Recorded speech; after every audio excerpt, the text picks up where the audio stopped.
I'm Bob Burke. I graduated from the University of Oklahoma in 1970.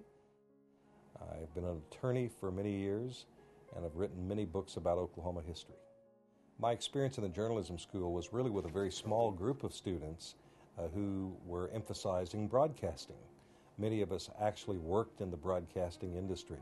I was a disc jockey, the Babbling Bob Burke Show on KOMA radio, a top 40 station at the time.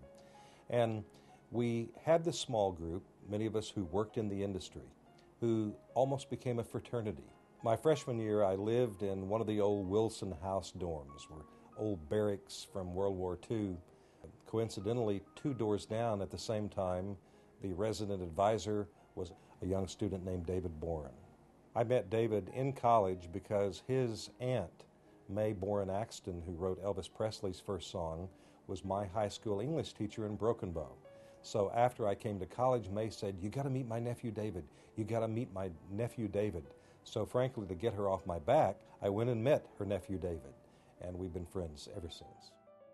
George Cross, the great president of the University of Oklahoma, was president during my first couple of years there.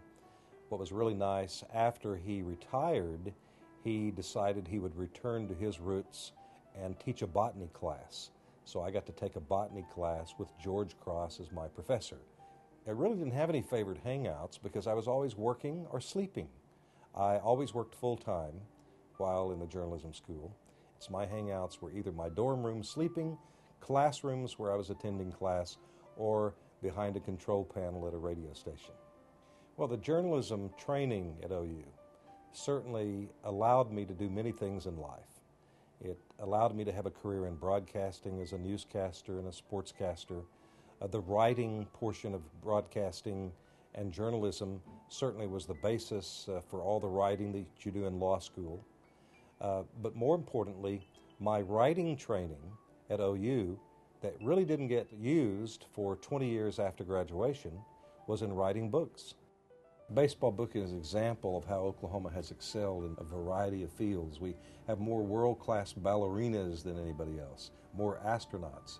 And in baseball, 1 out of every 10 men who ever played Major League Baseball in America since 1876 have come through Oklahoma. Oklahomans have done everything, and we do it well. If I had a pick of living 1 year in the history of Oklahoma, it would probably be 1889. I would have loved to have been on the starting line on the day of the land run, when at the sound of the gun, you strode off on a bicycle, on foot, or some people even jumped from slow-moving trains with a hammer and a stake in their hand to keep for themselves or find for themselves a new home in a new land. What a great time to be in Oklahoma.